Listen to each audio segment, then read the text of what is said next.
buenas tardes a toda la audiencia que nos ve. Este programa es para hablar sobre el tema violencia de género, visibilidad trans en el marco del Día Internacional de la Eliminación de la Violencia contra la Mujer. Este conversatorio es producido entre Transvida y Sinar Costa Rica Medios. Quien les habla y como moderadora, Isamar Morales. Muy buenas tardes, Keira Martínez. Muy buenas tardes a todas, todos y todes. Para mí es un placer estar acá con ustedes. Mi nombre es Keira Martínez, pertenezco a la Asociación Transvida. En ella me desempeño como administradora, coordinadora de distintos proyectos y también pertenezco al grupo de teatro de la asociación. Muchísimas gracias por su atención y por el espacio. Bienvenida. Muy buenas tardes, Kerlin Obando. Hola a todas las personas que nos ven, mi nombre es Kerlin Obando, soy activista de derechos humanos en la Asociación Transvida desde hace ya algunos años y al igual que mi compañera Keira, también pertenezco al grupo de teatro de la asociación en el cual sensibilizamos por medio del arte. Bienvenida.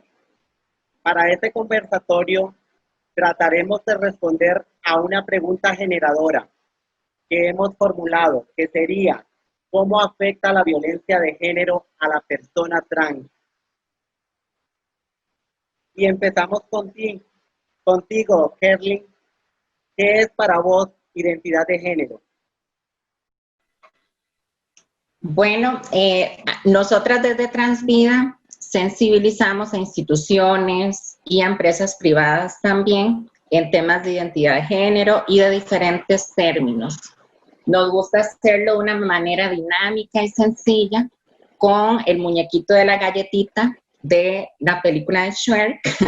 Y acá lo que hacemos es dividir las definiciones y mostrar de que en realidad están separadas. Por ejemplo, en el área de la cabeza del cerebro ubicamos la identidad. Aquí lo que queremos dar a entender es que la identidad en realidad es quiénes somos, cómo nos identificamos. La orientación sexual se ubica en el corazón, es hacia quién me siento atraída sexualmente o emocionalmente. El sexo lo ubicamos en los genitales y es algo meramente de asignación. En el momento de nuestro nacimiento nos asignan si somos hombres o si somos mujeres, dependiendo de nuestros genitales, y la expresión de género engloba lo que son la vestimenta, la expresión de esta persona, la manera de hablar, la forma de comportarse. Entonces, lo que nosotras siempre queremos dar a entender en los talleres que damos es que la identidad, la orientación sexual y el sexo son separados, no están en ningún momento ligados. Y bueno, en resumen, la identidad de género es cómo una persona se identifica, lo que una persona realmente es, cómo una persona quiere expresarse ante el mundo.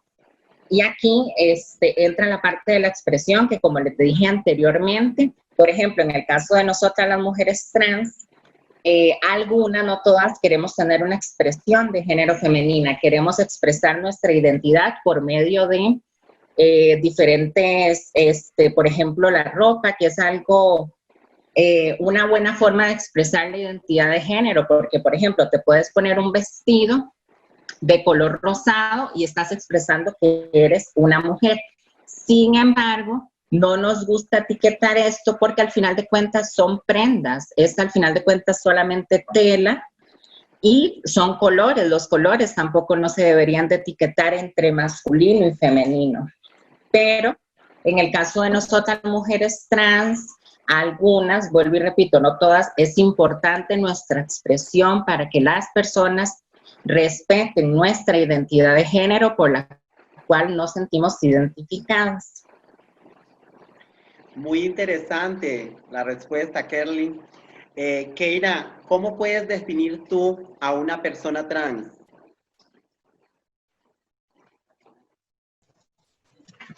Bueno, a partir de lo que acaba de decir mi amiga, Kerlin Obando, que de lo que significa la identidad de género, podemos definir que una persona trans es aquella que nace con una identidad de género distinta a su sexo asignado al nacer. ¿Qué quiere decir esto? Bueno, en nuestro caso, nosotras nacemos con genitales masculinos, pero nos identificamos como mujeres. Esto quiere decir que nuestra identidad de género es femenina. Igualmente, cuando sucede que una persona trans nace con vulva, pero su identidad de género es masculina, este se convierte en un hombre trans a lo largo de su proceso. Debemos entender estos términos a partir de que, por ejemplo, trans es una sombrilla, por decirlo así, que engloba muchísimos términos. Como por ejemplo, están las personas transgénero, que es como que quiere decir que nosotras hacemos una transición hacia una expresión de identidad del sexo opuesto. Quiere decir que si yo nazco con genitales masculinos y me identifico como mujer, yo hago una transición y cambio mis formas de expresión, mi forma de vestir, y busco tratamientos que me feminicen para lograr expresar esa identidad.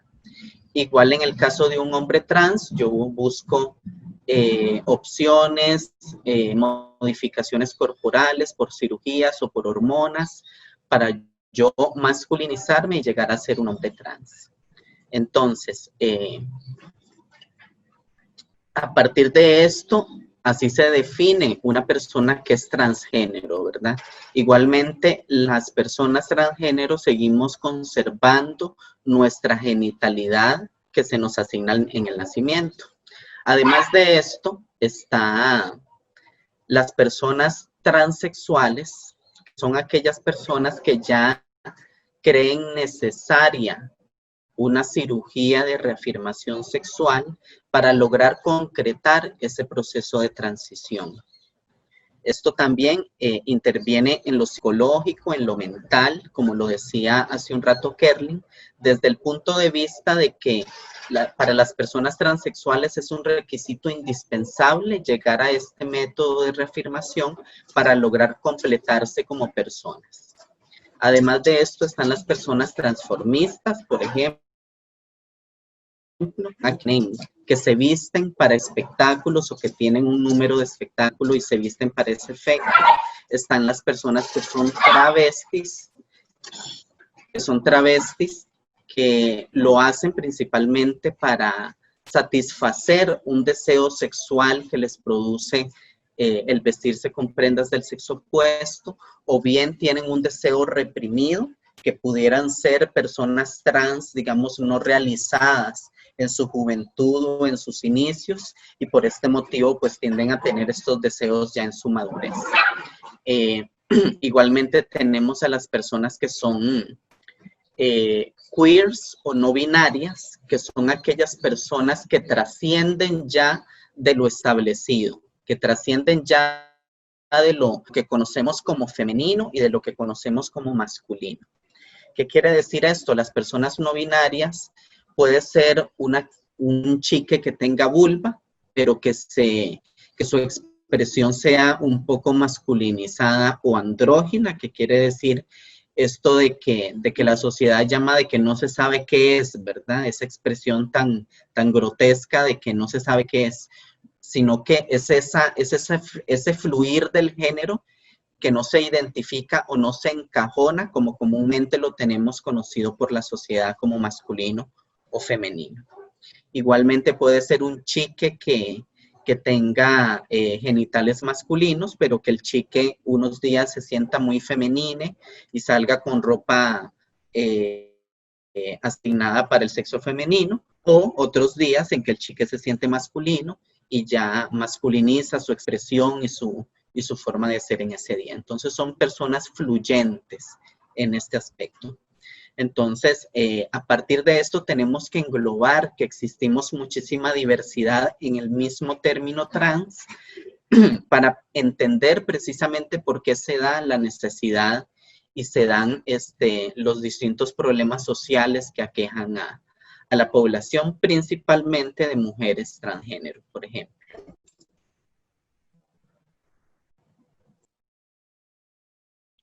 Muy clara tu respuesta, Keira. Kerlin, ¿cuáles consideras vos que son las barreras y obstáculos que se encuentran las mujeres trans en Costa Rica?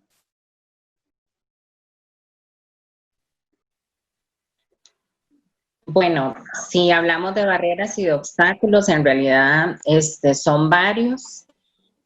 Una de las primeras barreras o obstáculos que las mujeres trans experimentamos a lo largo de nuestras vidas es en el sistema educativo. En nuestra infancia o adolescencia, las mujeres trans somos violentadas desde nuestra niñez y nuestra infancia en el sistema educativo, porque los centros educativos no se encuentran preparados para tener a personas trans o a estudiantes trans dentro de su institución. Actualmente en Transvida nosotras hemos venido trabajando en conjunto con el Ministerio de Educación Pública para que hayan avances relacionados a este tema.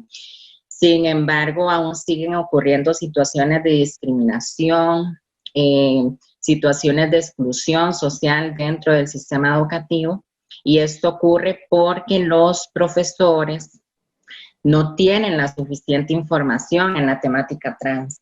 Además de que la población estudiantil han sido criados en un contexto familiar donde han escuchado de repente a sus padres hacer comentarios transfóbicos, donde han escuchado en televisión burlas hacia personas trans, donde eso lo vemos constantemente, en medios de comunicación. Entonces, esto causa que en los centros educativos exista mucha exclusión social.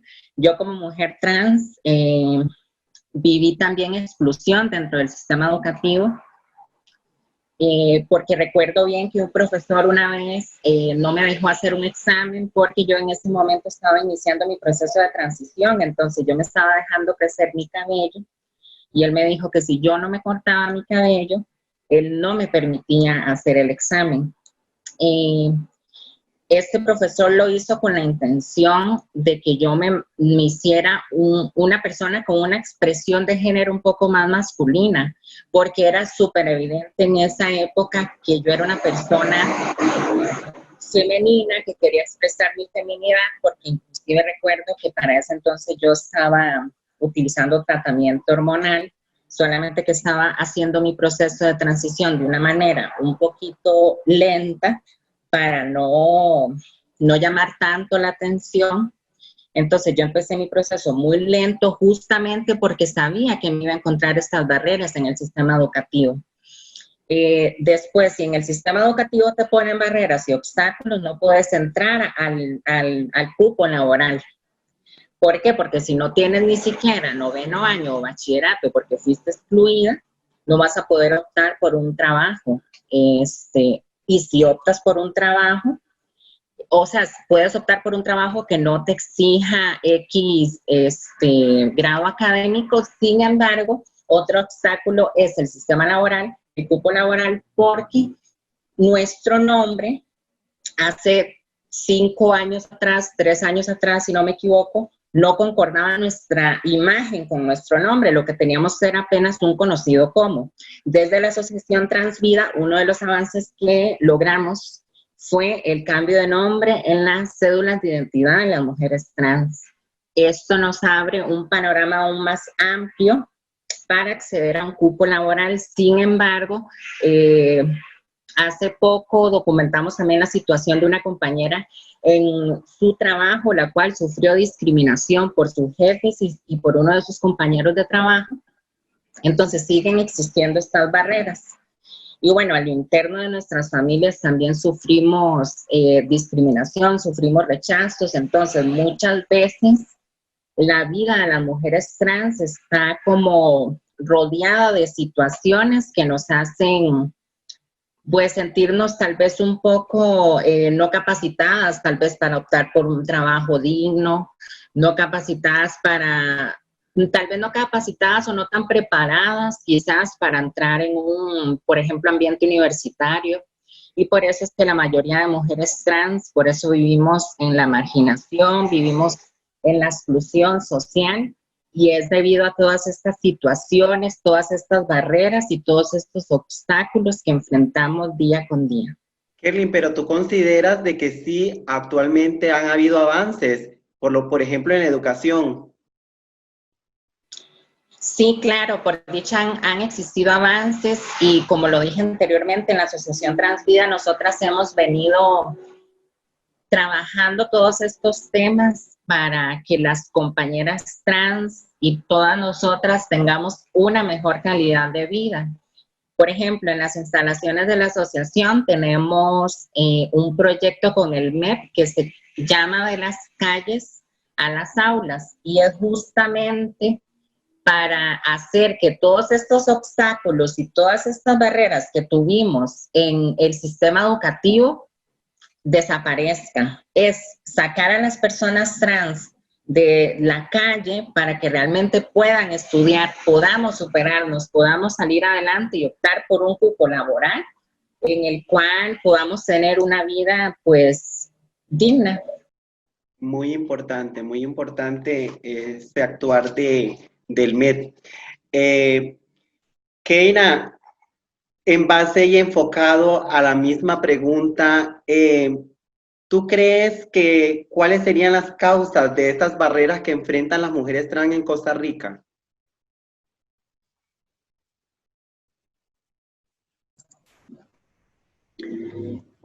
Bueno, yo creo que hay que empezar desde donde inicia todo desarrollo integral, digamos, de las personas, de los seres humanos, como lo es la familia, el núcleo familiar. Acá es un elemento clave para muchísimas de nosotras, de la población, principalmente de mujeres trans, porque hay una particularidad muy marcada entre las gamas de población de lo que decía anteriormente que era la sombrilla trans. Por ejemplo, una persona transformista, sí, puede ser transformista, pero lo hace para su trabajo, para su espectáculo, e igualmente cuando no está en este papel, esta persona regresa a su lado privilegiado de mujer o de hombre, por ejemplo. Principalmente de hombres, porque es más que se ven de transformista. En el caso de una persona travesti, pues visto está que lo hace por una satisfacción o lo hace por un deseo reprimido. Entonces, esta persona solo lo hará en momentos ocultos, secretos, donde nadie se entere, o donde gente muy cercana o muy allegada a la persona esté. Los hombres trans, por ejemplo, transgénero y transexuales, sucede una característica muy importante de señalar. Ellos tienden a realizar su transición un poco tarde, digámoslo entre comillas. ¿Por qué un poco tarde? Bueno, porque la mayoría de hombres trans cuando realizan su transición ya son mayores de edad. Quiere decir que muchos de estos ya tienen un bachillerato, por ejemplo, ya han cursado por todo un proceso educativo que los ha llevado a tener ya por lo menos 1 o 2 títulos de formación académica. Esto le permite al hombre trans que mientras está en su transición pueda también insertarse al nivel educativo superior. Entonces se engancha de esto y termina su transición ya siendo una persona profesional de los casos. Todas estas características son completamente ajenas a la población de mujeres transgénero. ¿Por qué? Porque nosotras, siempre lo he dicho, como que nosotras no aguantamos nada, ¿me entiendes? Es igual como lo que pasa con las mujeres cisgénero, cuando se dicen que se vuelven feministas, ¿verdad? De un momento a otro. Precisamente es algo muy semejante a lo que vivimos nosotras porque tendemos a realizar nuestra transición, a iniciarla y a expresarla a muy temprana edad. Y generalmente cuando iniciamos la adolescencia. Quiere decir que las chicas trans que tienen 11, 12, 13, 14 años, son la mayoría de los casos, digamos, de toda la población cuando ha iniciado o cuando se ha identificado como una persona trans. Entonces, ¿qué quiere decir esto? Cuando nosotras estamos iniciando la adolescencia, estamos saliendo de primaria o estamos ya insertadas en la secundaria. Esto quiere decir que o salimos excluidas de primaria de una vez, ya que iniciamos como a los 12 años con una transición, o salimos expulsadas en la secundaria, que precisamente es cuando sucede estos lapsos de tiempo también. ¿Qué quiere decir esto también? Que entonces nosotras nos redirigimos hacia una rica, porque al expresar nuestra identidad de género, tendemos a activar todos los problemas a nuestro alrededor. Activamos el problema familiar porque tal vez es una familia insensibilizada, que no entiende el tema, que no tiene información real, que vive estigmatizada o que vive prejuiciada por la condición trans. Activamos la sociedad porque es cuando salimos y expresamos nuestra identidad, cuando nos humillan, cuando nos violentan, cuando nos agreden. Activamos educación, porque es cuando nos expulsan, cuando ya como no encajas, entonces ya tampoco tenés el derecho de educarte. Activamos también trabajo, porque una vez vos entras en una expulsión o una exclusión educativa, como lo dijo hace un rato mi compañera Kerly, están negadas para vos las opciones laborales. Activamos salud, porque inmediatamente nosotras al no tener un subsidio de nada, al no tener una opción laboral que nos dé una sustentabilidad, una subsistencia real a cada una de nosotras, entonces es donde dirigimos nuestra mirada al comercio sexual y es donde generalmente la mayoría de nosotras tiene su destino final, en el comercio sexual.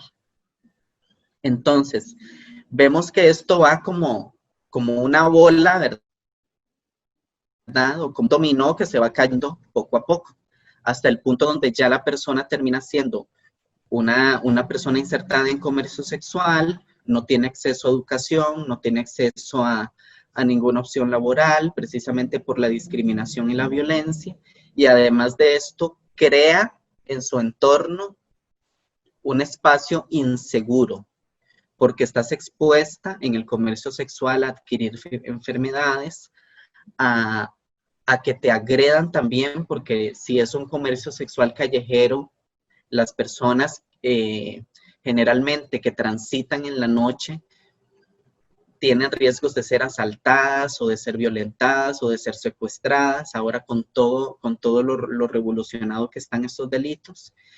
Entonces, precisamente una persona que se expone a estar trabajando a altas horas de la noche en un comercio sexual callejero, tiene todas estas inseguridades a su favor, en contra más bien, y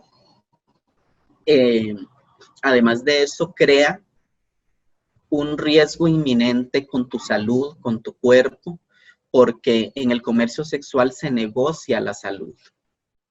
¿Ya? Si eres una chica que no tiene otra opción de trabajo y lamentablemente apareció un cliente que es coquero entre comillas, o sea, que le gusta inhalar cocaína y que llega y te busca a vos porque te dice que te va a dar 100,000 colones, 200,000 colones, 500,000 colones y pasas toda la noche con él oliendo y al otro día tal vez no tienes que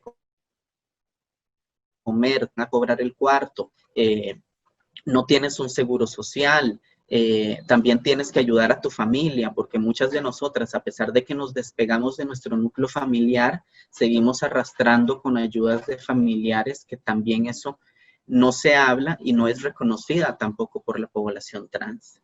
Entonces vemos que esto tiende a ser un problema en sí muy pequeño, que principalmente es el reconocimiento de nuestra existencia, el reconocimiento de nuestra identidad, el reconocimiento de nuestro derecho a ser y a desarrollarnos por quienes somos, que después esto se traduce en muchísimos problemas sociales más que tienden a acabar totalmente con la integridad de la persona y con las posibilidades que tiene la persona de desarrollarse y de tener un bienestar común, que es el que merecemos todas y todos los ciudadanos. Keira, tú hablabas un poco en esta respuesta acerca de mujeres trans menores de edad. Mi pregunta es, ¿ustedes como asociación tienen apoyo por parte del PANI?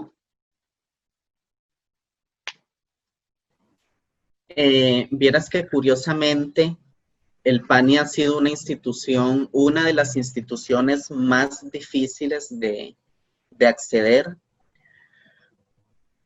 principalmente por el tema en sí, porque involucra niños, adolescentes, y es un tema bastante sensible de tocar, principalmente cuando hablamos de diversidad sexual, por ejemplo. E inclusive a pesar de que ya existe el decreto 38999, que es el que le indica a las instituciones y a los ministerios del Ejecutivo que deben crear una comisión diversa que atienda esos temas a lo interno de la institución, en este momento los funcionarios del PANI se declaran ignorantes en muchos de los temas, se declaran ignorantes a la hora de la atención de la población en sí, porque estas personas no están preparadas para atender a la población, porque no saben cómo tratarles, porque no saben cómo están todas estas definiciones y no saben cómo desarrollar este trato y esta relación con las personas. Entonces, ¿qué quiere decir esto? Que para nosotras como asociación hemos tenido varios puntos, varios momentos, digamos, en los que nos hemos querido acercar al Patronato Nacional, pero siempre han habido obstáculos y siempre ha habido que otro motivo por el cual la relación no se llega a concretar y la comunicación no se llega a realizar como se debe. Quiere decir esto que entonces es un reto para nosotras como asociación, porque como lo dije hace un rato, es un hecho de que existen las identidades trans, niñas y adolescentes. Es una realidad existente y es una necesidad urgente de atender, porque es aquí precisamente cuando las personas empiezan su desarrollo integral y cuando es el momento clave de entrarle no solamente al niño o adolescente diverso, sino que también es un momento clave de cómo trabajar con la familia para que esta persona pueda integrarse y desarrollarse en su núcleo familiar como debería de hacerse naturalmente. Entonces, es un reto definitivamente. El Patronato Nacional de la Infancia y la Población Infantil y Adolescente es un reto para nosotras, pero seguiremos trabajando en eso. Es más, hemos tenido recientemente un último intento de contacto con ellas, con funcionarias del PANI, y hemos ya tenido ciertos avances de conversación y esperamos pues que ahora sí sea como quien dice el camino o el trecho realizado para poder ir viendo cómo vamos creando proyectos y cómo vamos atendiendo a esta parte de la población. Súper importante el trabajo de Transvida, ¿verdad? De la asociación. Chicas, de acuerdo a sus vivencias personales, ¿cuáles serían esas experiencias claves donde ustedes puedan decirnos que vivieron discriminación y violencia? Empecemos con Kerlin. Bueno, a nivel personal, discriminación y violencia, pues lo he vivido en diferentes ámbitos de mi vida y creo que podría iniciar diciendo a nivel familiar.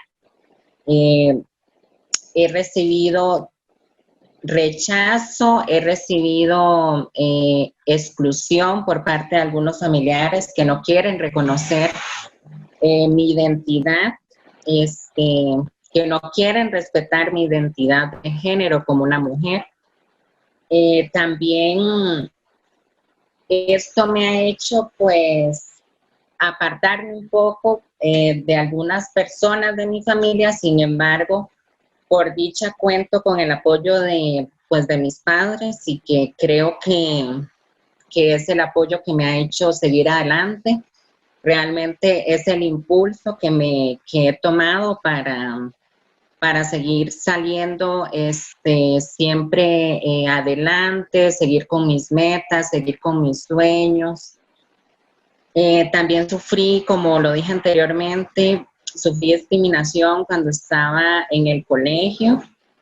Muchas veces sufrí rechazo por parte de diferentes personas que en ese momento pues veían un niño o un adolescente muy afeminado, que bueno, muchas personas no tenían el conocimiento suficiente, no tenían la información suficiente. Yo me crecí en un pueblo pues muy pequeño, y en los pueblos pequeños estos temas de transicionar es aún más complicado, porque son personas que te han conocido de toda tu vida. Entonces, es muy diferente transicionar en un pueblo que en una ciudad. Y a pesar de que yo hice ya mi proceso de transición totalmente en la ciudad, empecé con pasitos muy pequeños en mi pueblo, y ya eran un poquito más notorios porque yo empecé, vuelvo y repito, con tratamiento hormonal previamente en el colegio. Entonces recuerdo que ya yo tenía un leve crecimiento de busto, donde ya era un poquito difícil ocultarlo, porque el uniforme del colegio en el que estudié por última vez, que era un colegio nocturno, el uniforme era una camiseta blanca. Entonces recuerdo que por ser un color donde se transparenta aún más con facilidad, y yo empezando mi tratamiento hormonal ya tenía un poco de crecimiento de mi pezón y demás, entonces era un poquito complicado ocultar eso. Ya me estaba dejando crecer mi cabello largo, entonces pues ya las personas obviamente iban, tal vez, yo no, en ese momento porque todavía no me sentía preparada para transicionar al 100%, hacía estos pasos súper pequeñitos, pero obviamente las personas percibían todo esto, percibían que me estaba dejando el cabello largo, percibían que me ponía un poquitito de maquillaje, me ponía lo muy mínimo para que no se me notara mucho, me planchaba el cabello. Entonces estamos en el contexto de que en un pueblo súper pequeño había un adolescente que era extremadamente femenino. Y bueno, eso me llevó a sufrir. Esto me llevó a sufrir bastantes discriminaciones dentro del sistema educativo. Ya después, cuando transicioné completamente, recuerdo que el hecho de buscar un trabajo fue muy complicado. Yo metí papeles para empezar a trabajar en muchos lugares, y recuerdo que en ningún lugar fui seleccionada, y muchas veces cuando iba a las oficinas de recursos humanos o demás, me veían de una manera muy despectiva, porque bueno, ya evidentemente había transicionado. Entonces pues ya se veía mi expresión de género, y bueno, las personas percibían en ese momento que era una mujer trans. Entonces recibí pues miradas un poco feas y demás, pero por eso siempre me he sentido muy agradecida con la Asociación Transvida, porque bueno, en ese momento de mi transición, a inicio de mi transición, conocí a Dayana Hernández, que es la presidenta de la asociación, bueno, ahorita actualmente es la representante legal de la asociación, y ella me invitó a que fuera, me dijo que ahí hacían talleres, que se reunían con una psicóloga, que hacían tardes de café. En ese momento Transvida estaba en un local que ni siquiera era un lugar propio de nosotras, o sea, nos lo prestaban, era otra organización que nos prestaba ese lugar para que fuéramos. Nos lo prestaban un día a la semana. Y bueno, ahí fue como poco a poco me empecé a meter en Transvida. Y Transvida me ayudó demasiado en mi proceso para irme empoderando, para ir creciendo como persona, ir conociendo pues mis derechos, saber que era una persona, que yo soy una persona merecedora de respeto, merecedora de oportunidades y pues básicamente Transvida me ha ayudado mucho en este proceso de empoderamiento personal y de que estas situaciones de discriminación sean un poco, pues nunca van a ser llevaderas, pero llega un punto donde una ha sufrido tantas situaciones de discriminación que ya no les toma tal vez tanta importancia, y creo que también eso es importante hablarlo, porque muchas veces llegamos a normalizar la violencia, o llegamos a normalizar las situaciones de discriminación, porque a veces decimos, no, pero al final de cuentas no me golpeó, solamente me gritó algo, entonces no importa. Y nosotras sufrimos discriminaciones constantemente. Yo he sufrido discriminaciones hasta con choferes de Uber, personas que han pasado situaciones, no, por dicha no muchas veces, pero sí me ha tocado.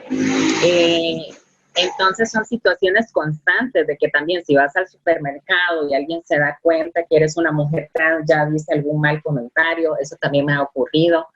Por ejemplo, una vez fui al Walmart, estaba caminando y me recuerdo que andaba muy llamativa. Entonces ese día unas señoras hicieron un comentario súper despectivo al frente mío y ni siquiera les importó disimular, ellas querían que yo lo escuchara. Y se estaban refiriendo pues a un contexto de una vida religiosa, y entonces me tiraron ahí de una forma muy despectiva. Y pues bueno, yo en ese momento lo que hice fue ignorar, pero al final de cuentas, las situaciones de discriminación y de rechazo, nosotros las vivimos constantemente.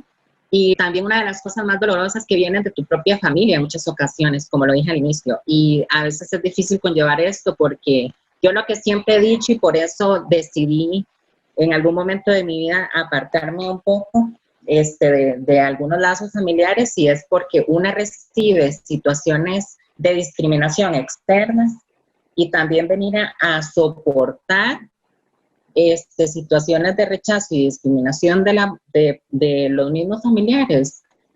No tiene sentido, es muy doloroso. Entonces muchas veces por eso nosotras han habido personas que me dicen, ay, es que usted siempre anda a la defensiva, o no sé, eres un poco insegura, no sé qué, no sé cuánto.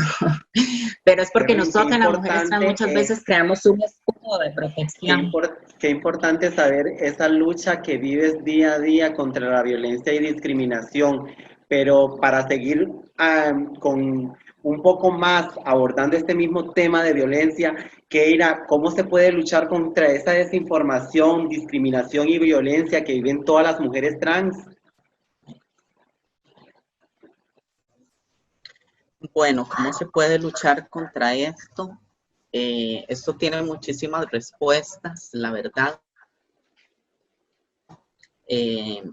Primeramente, la clave principal creo que es la información real, la información oportuna. ¿Esto por qué lo digo? Porque recientemente con los avances que hemos mencionado tanto mi compañera Kerlin como yo, que se han evidenciado a lo largo del surgimiento de nuestra asociación inclusive, muchos de estos avances se han malinterpretado por la población misma. ¿Por qué? Porque nos han encajonado como una población de las favoritas del presidente del país, ¿verdad? De la parte ejecutiva. Pero las personas tienen que entender que Carlos Alvarado a nosotras no nos dio nuestro nombre, que Carlos Alvarado no aprobó el matrimonio igualitario, por ejemplo, que la Caja del Seguro Social hizo un protocolo de atención para personas trans y para hombres que tienen sexo con hombres, porque hay un motivo, hay una necesidad detrás de la creación de estos instrumentos y de estas herramientas y políticas públicas y directrices y decretos internos de cada una de las instituciones involucradas. Entonces, todos estos avances y todos estos cambios que la población ha visto a lo largo de todo este proceso ha sido producto de nuestro trabajo, del trabajo de la sociedad civil, del trabajo de las y los activistas que continuamente vivimos luchando y vivimos poniendo la cara por toda la población. Es por ese motivo que se han dado todos estos avances. Entonces, esta información es necesaria que la población la entienda. ¿Por qué? Porque si han habido avances es porque hay una necesidad de atender. ¿Y cuál es la necesidad? La necesidad no es que las chicas trans estén puteando en una calle. Esa no es la necesidad. La necesidad es de que la chica no tiene ninguna otra opción que sea estar parada en una calle prostituyéndose para tener un ingreso de subsistencia. La necesidad es de que no existe otro ingreso para estas chicas que no sea el prostituirse por internet, por ejemplo, anuncios, o estando en completo riesgo, en constante riesgo de adquirir alguna enfermedad o de exponerse a alguna agresión o algún acto de violencia, por ejemplo. Entonces, la necesidad en sí, exacto. Y precisamente ese aspecto es el que tiene que ser entendido por la población. Sí. Ajá, sí. Chicas, sabemos que culturalmente la población trans es la más excluida y esto se debe a una sociedad heteronormativa y patriarcal en la cual vivimos, donde la condición de nosotras las mujeres no es reconocida. A partir de esto, de lo anterior, ¿por qué dirían ustedes que se da esta violencia? Porque, o sea, prácticamente venimos abordando, porque ese es el tema principal, ¿verdad? La violencia. Pero, ¿qué consideras también? ¿Cuáles serían los factores principales que originan esa violencia? Kerlin. Bueno, como misma lo mencionaste, Isamar, vivimos en una sociedad heteronormativa, una sociedad que solo reconoce que los hombres tienen que ser masculinos y las mujeres tienen que ser femeninas y ambos tienen que ser personas heterosexuales. No, todo lo que se salga de ahí lo vemos como algo, como una amenaza, lo vemos como algo malo, como algo para motivo de burlas, como algo que no conocemos, y es porque justamente la desinformación, la ignorancia en estos temas es lo que provoca que hayan situaciones de violencia, hayan situaciones de discriminación. Y bueno, la clave para esto sería que desde nuestra niñez se nos eduque en estos temas, que las personas entiendan que al final de cuentas todos se resumen que somos seres humanos, merecedores de respeto, seres humanos merecedores de amor y seres humanos que podemos todos de manera íntegra salir adelante, luchar por nuestros sueños y no minimizar a nadie por el simple hecho de ser quien es, por el simple hecho de tener una orientación sexual que no sea la heterosexual. Y pues es justamente por este motivo, por la situación, la sociedad, perdón, en la que vivimos, que es totalmente heteronormativa. Es como una norma que debemos seguir. Muy importante tu aporte, Kerlin. Gracias. Keira, desde la asociación que ustedes representan, ¿cuál es el trabajo de lucha que ustedes trabajan contra la violencia de género hacia las mujeres trans?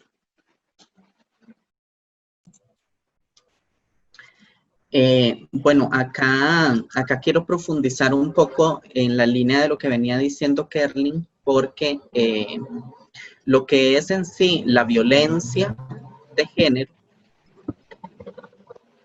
en mujeres trans, la causa del por qué se da esta violencia de género es precisamente lo que hablábamos hace un rato sobre el privilegio masculino, ¿verdad? Sobre este estatus que me da a mí la parte masculina. Y lo vemos con mujeres cisgénero, con mujeres lesbianas, con mujeres de cualquier tipo y de cualquier condición social. Siempre está ese privilegio masculino que las opaca, como que las excluye, ¿verdad? Con nosotras aplica de otra forma. ¿Qué quiere decir? Que al nosotras ser o al nosotras nacer privilegiadas, o sea, que nacemos con genitales masculinos, a nosotras se nos condena el hecho de que rechacemos esa condición privilegiada de masculinidad y transitemos a una condición menos privilegiada que es la femenina. Entonces, por eso es que se nos recrimina, por eso es que se nos agrede, por eso es que se nos excluye y por eso es que no se entiende principalmente la existencia de lo trans, de lo diverso, porque al ya tener una heteronormatividad establecida, lo que trasciende de eso no encaja. Lo que trasciende de eso es desconocido, es raro y por lo tanto no hay que entenderlo, sino es que hay que apartarlo o hay que, en situaciones extremas, hay que eliminarlo. Lo raro, lo excluido, lo que no entendemos. Lo que nos da miedo de entender o de preguntar o de la información que vayamos a encontrar. Principalmente. Entonces, es aquí donde radica o donde nace la violencia hacia nosotras. El hecho de comportarnos de una forma femenina, el hecho de adquirir gestos y artículos que nos hagan ver femeninas, eso es lo que choca en la sociedad, eso es lo que la pared, digamos, o el espejo en el que nosotras nos mostramos y nos recriminan y nos excluyen y nos dicen no perteneces al espacio detrás de este espejo, sino que perteneces ahí, donde te podamos discriminar, donde te podamos señalar porque estás infringiendo ese privilegio que tienen prácticamente todos los hombres, ¿verdad? Esto también se ve evidenciado por los hombres trans, porque si nosotras nos ponemos a hacer una estadística, los hombres trans reciben muchísimo menos discriminación por su expresión de género que las mujeres trans. Porque muchas de estas veces los hombres trans pasan desapercibidos. Y como en ellos ocurre lo contrario a nosotras, que ellos están en una posición menos privilegiada de mujer o de expresión de género femenina y transitan. Keira, perdón, ¿tú consideras entonces que esta violencia es por solo el hecho de ser mujeres nosotras? Exactamente, es el hecho precisamente de ser mujeres, es el hecho precisamente de asumir una identidad femenina, de vivirla y de ejercerla. Entonces, ¿y qué hace? Es un punto que al final nos lleva al mismo punto. ¿Qué hace punto. Transvida? ¿Qué aporte da Transvida para esta lucha? Para aportar y ayudar a las mujeres trans en esta violencia de género. Bueno, principalmente nosotras en Transvida trabajamos diferentes aristas. Le voy a decir, digamos, generalmente, algunas de ellas es en el campo de la salud, por ejemplo. Nosotras hemos sido partícipes de la construcción de la norma nacional de atención integral para personas trans y hombres que tienen sexo con hombres.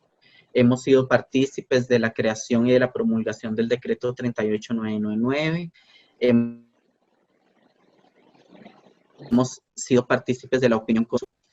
Y hemos sido partícipes también de todas las directrices y decretos que tienen en este momento instituciones como el Ministerio de Justicia y Paz, que nos ha permitido a nosotras llegar a población trans privada de libertad. El convenio que tenemos con el Ministerio de Educación que nos permite tener una opción de educación abierta para la población. El convenio con el INA que nos permite un canal directo con el INA para poder referir a las chicas y y a todas las personas, porque la asociación tiene un lema de inclusividad que no solo trasciende a las mujeres trans, sino a todas las poblaciones diversas y no diversas. Entonces, nuestro trabajo se dirige principalmente a la formación de la población como tal,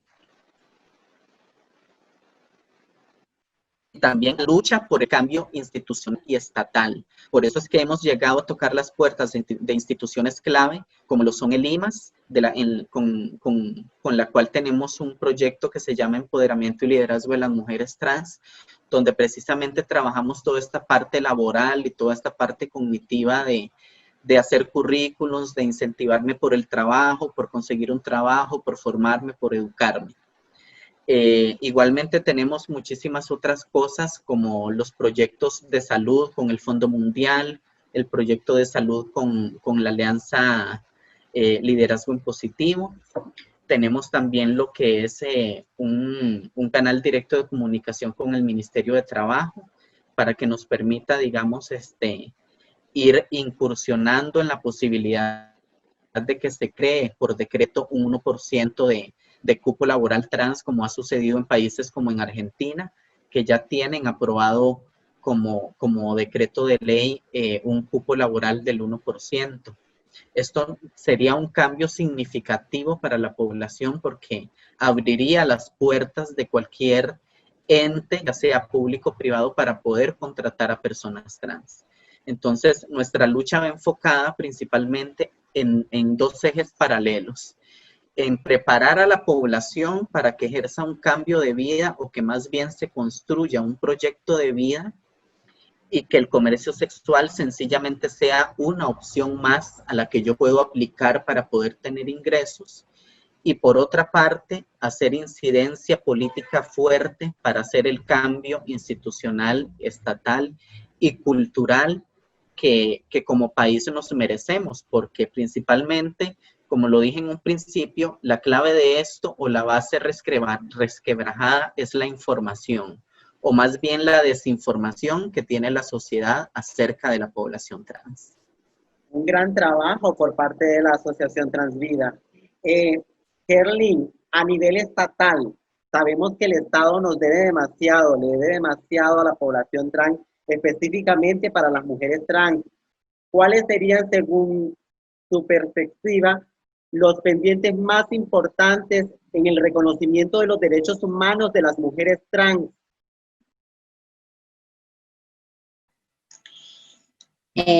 Bueno, nosotras hemos incidido con diferentes instituciones públicas para lograr avances en temas de derechos humanos. Sin embargo, todavía existen muchas faltantes. Una de estas es el reconocimiento del género, el cual está en las cédulas de identidad, porque, bueno, nosotras logramos el cambio de nombre, sin embargo, el registro civil aún no reconoce el género de nosotras las mujeres trans en las cédulas de identidad. Gracias a la Corte Interamericana de Derechos Humanos, se acordó que esto era una necesidad para nosotras como población, bueno, para la población trans en general. Sin embargo, actualmente el único avance que hizo el registro civil fue lo del cambio de nombre, y a pesar de que esto nos ayuda bastante, sin embargo, todavía sigue estando esta faltante. También Fuerza Pública es una de las instituciones más difíciles con las que nos ha tocado trabajar, y a pesar de que tenemos cambio de nombre en las cédulas de identidad, los oficiales de Fuerza Pública siguen llamando a las compañeras trans por el nombre anterior a su cambio de nombre. En el sistema les sigue saliendo a ellos en el momento de solicitar información de la persona que están abordando. En el sistema les sale el nombre anterior. Entonces muchos oficiales de Fuerza Pública lo que hacen es, de una manera despectiva, burlista y demás, utilizan el nombre anterior. Entonces esto es una gran faltante.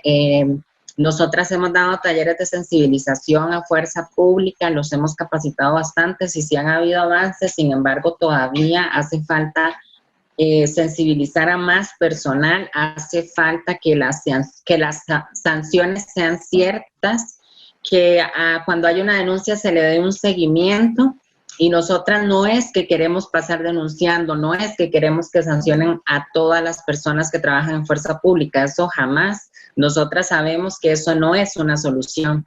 Sin embargo, si tenemos que poner una denuncia porque ha habido un acto de discriminación, siempre lo vamos a hacer.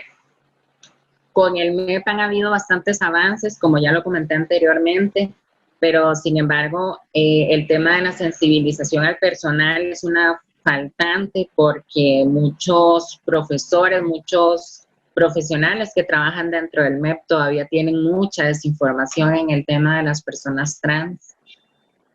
Nosotras ofrecemos los módulos de capacitación tanto en instituciones públicas como empresas privadas, y bueno, también es necesario que se reconozca nuestra labor como asociación en este ámbito de capacitar al personal, porque nosotras, por supuesto, sacamos de nuestro tiempo para transferir toda esta información, que claramente es un beneficio para nosotras como población. Sin embargo, pues también es una labor que estamos haciendo.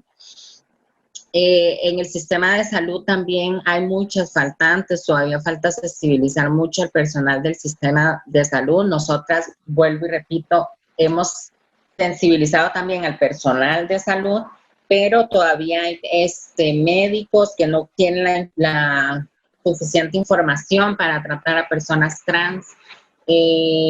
Muchas veces personas trans que quieran acceder al tratamiento hormonal, se les presentan muchas dificultades, muchas trabas también para acceder al sistema del tratamiento hormonal en la Caja Costarricense del Seguro Social. Y esta situación de falta de respeto, de situaciones de discriminación que siguen ocurriendo con funcionarios públicos hacia nosotras las mujeres trans. Por ese motivo hemos activado mucho las denuncias en las Contralorías de Servicios. Sin embargo, no queremos pasar denunciando a todo el mundo, queremos que las personas pues se sensibilicen en el tema, tengan un poco más de información y de empatía con la población. Ella, y esos módulos de capacitación son realizados por mujeres trans. Sí, los módulos de capacitación nosotras los preparamos en conjunto con la Defensoría de los Habitantes. Nosotras somos quienes los damos, la misma población trans, abarcamos todos los temas de temática trans y bueno, también abarcamos todo lo que es la legislación en el país para que las instituciones y las empresas conozcan pues la legislación que hay relacionada a la temática trans.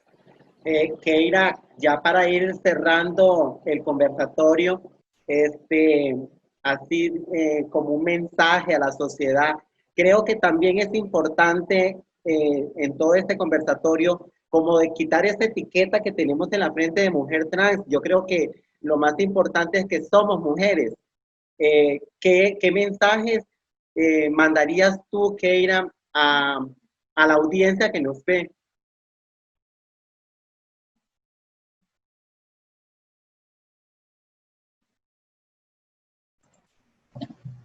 Sí, bueno, principalmente el mensaje que yo les dejaría es que se informen de una manera segura. Nosotras, que se informen de nuestra existencia, por supuesto, de la existencia de Asociación Transvida, que es una organización creada precisamente para estos fines, para sensibilizar, para educar, para informar, para fomentar el desarrollo integral de la población trans con miras a un bien común como tal. Y que igualmente en el marco de la celebración de este día tan importante como es el Día Internacional de la Eliminación de la Violencia contra la Mujer, yo diría una frase que es muy conocida, que si somos equipo, si somos multitud, somos fuertes. Pero si somos divididas y si somos individualizadas, somos muy débiles. Así debe ser el feminismo, así debemos ser todas las mujeres, unidas en un pie de lucha por derrotar y por hacer caer este sistema patriarcal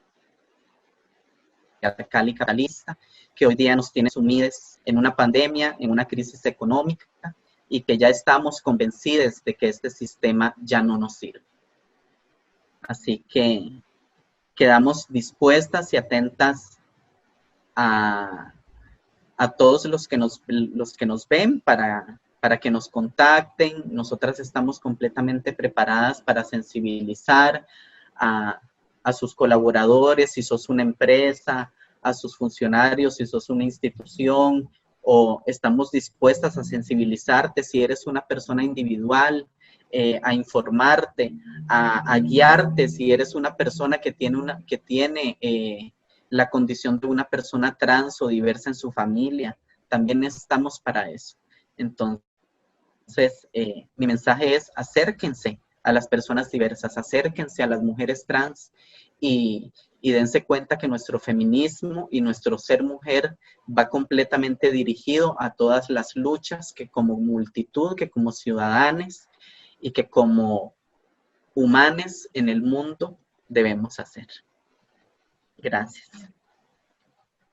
Bueno, chicas, quiero agradecer a toda la audiencia que estuvo presente a lo largo de este conversatorio, esperando que esto haya calado en cada persona que nos vio la tarde de hoy. Muy agradecida y felicitar a estas dos mujeres valientes y guerreras y sobre todo muy bellas que luchan por la defensa de los derechos humanos de las personas trans. Esto fue el conversatorio Violencia de Género, Visibilidad Trans en el marco del Día Internacional de la Eliminación de la Violencia contra la Mujer, producido por Transvida y Finar Costa Rica Medios. Este conversatorio completo lo pueden volver a ver, ya que queda en las páginas de Facebook de los medios de Transvida y Finar Costa Rica Medios. También lo pueden encontrar en el canal de YouTube y Dailymotion de 13 Costa Rica Televisión. Gracias.